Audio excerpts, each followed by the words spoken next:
We're just about to start my synovial joint building process. I'm going to be building a elbow joint. It's a mix between a hinge joint and a pivot joint. We have some candles just for like the baseline shape of the radius, ulna, and the humerus bone.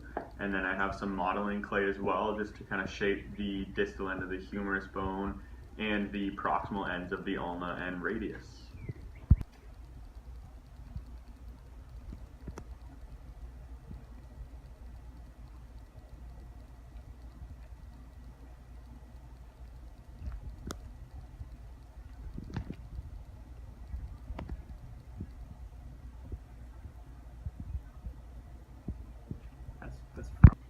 Alright, I'm just finishing up the distal end of the humerus bone right now.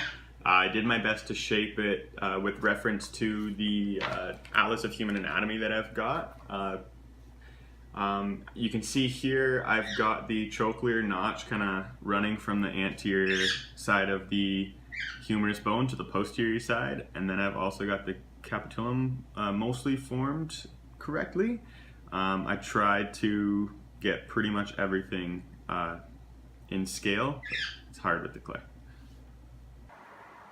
Alright, I'm just kind of finishing up the proximal end of the radius bone. It's a little bit bigger than what it would be in reality, but it's hard just because I'm modeling it with clay, but it's kind of coming along. Alright, I just finished up the head of the ulna. It took me a long time and it is very hard to actually get it to where it is. It's definitely not perfect by far, but the bones do look like they're coming together nicely. So right now we're just adding the articular cartilage to the head of the radius, and we'll be continuing to do so with the ulna and the humerus bone. Alright, so we just added the cartilage to the bones. The cartilage helps the bones glide along each other. You can see here it works really nicely. We're going to move forward to the ligaments and the tendons and muscles. So we just added the all the ligaments. First thing, we added the medial collateral ligaments, which run along the medial side of the humerus bone and the ulna. We also added the lateral collateral ligament, which runs from the humerus bone and attaches to the annular ligament, which is the ligament that wraps around the radius and allows for rotation. Okay. Yeah, finished up the elbow joint. We added the muscles and the tendons just to kind of finish it all up, and it is fully functional. So just to kind of wrap it up, the elbow joint is an attachment between the distal end of the humerus, right in here, and the proximal ends of the radius and the ulna, right through here. Surrounded by smooth articular cartilage, which is the red that you see in through the joint. The bone ends connect to make a very complex hinge joint that also includes a pivot joint. The pivot joint is between the proximal ends of the radius and ulna, and the hinge joint is between the humerus and the other two bones. The joint allows for flexion and extension of the forearm relative to the upper part of the arm, and it also allows for the rotation of the forearm in through here, within the pivot joint between the ulna and the radius. The trochlea, which is located on the medial side of the humerus bone, this would be a left hand elbow joint here actually, so this would be on this side, forms a tight joint with the trochlear notch, which runs in through the proximal end of the ulna here, and kind of the ulna's head surrounds this part of the bone.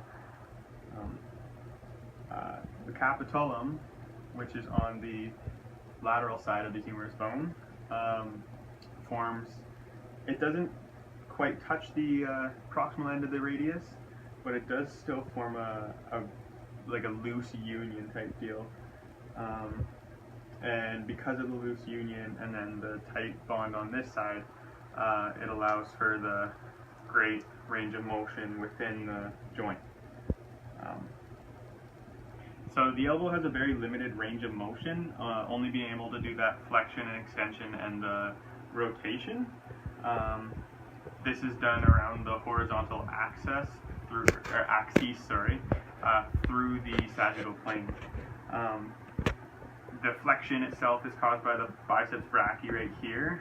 It runs from the proximal end of the humerus down and inserts on the distal, or the proximal end of the ulna actually, and the bicep performs concentric contraction to be able to do this motion, and then the tricep actually performs the opposite movement, eccentric contraction, to be able to extend the joint. The ligaments kind of surrounding the joint itself, there's the medial collateral ligaments, the medial collateral ligaments, the lateral collateral ligaments, and then there is the annular ligament as well. They kind of prevent the joint from doing any of that lateral motion that can cause injury, and as well as prevent it from hyperextending past 180 degrees, which could also cause injury. So the humerus bone actually has a lot of the forearm muscles with their origins on the bone. So I only did one demonstration of forearm muscle, but I have it set so that you can kind of see it going with different origins, and then as well as moving across the back of the bone, the proximal side, or posterior side of the bone, to reach origins on the posterior side of the humerus as well. So when it comes to injuries, many elbow injuries are related to sports or work and are usually just caused by the overuse or like too high of a strenuous activity placed on the joint itself. So some of the different injuries that can be caused are, for example, flexor tendonitis, which would be an inflamed flexor or flexor or pronator tendon on the medial side of the elbow, so that would be coming in through here. Or there is a ulnar collateral ligament inflammation or tearing, which again, just inflammation on the same kind of ligaments in the same area as that tendon. The valgus extension overload, which is a disorder caused by the protective cartilage on the bones kind of wearing away and disappearing, and that allows for the bones to actually become deformed and grow random bumps that shouldn't be there. There are obviously just like simple stress fractures or impact fractures.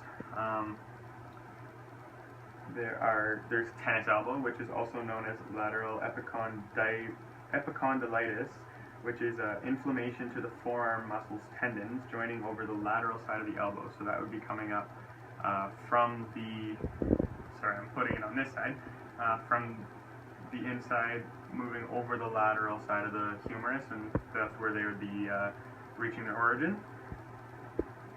There's ulnar neuritis, which is the ulnar nerve, which stretches around the bony bump at the distal end of the humerus, so it kind of goes around the lateral side,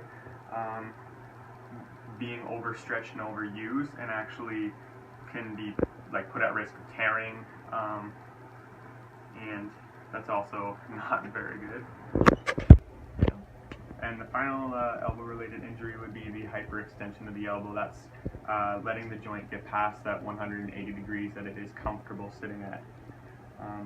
Ways to deal with injuries of the elbow, obviously rest is a huge one. Making sure you're eating a healthy diet, getting the proteins that you need to rebuild the muscle and the tissue that's in there. That you can get simple anti-inflammatory pills over the counter at your local drugstore. Some physiotherapy can be done to just re-strengthen the muscle and the tendons and the ligaments in there. And for certain injuries, you can actually get some steroid injections into the joint itself that will target the injured area and excel the healing process. There's another kind of lower invasive surgery called arthroscopy, which is the method of injecting or inserting a small camera into the joint, followed by really small, or it guides really small tools to kind of do surgery on the joint. There's also UCL surgery, which is a tissue graft for the ligaments to repair them. There's also, when it comes to that ulnar nerve being overstretched, you can do surgery to have it move to the medial side of the elbow, and that just prevents it from being stretched too much. And finally, there's just simple open surgery to kind of repair tissue, get it stitched back together, and hopefully over time it'll heal. So that's my elbow joint, and I hope you enjoy.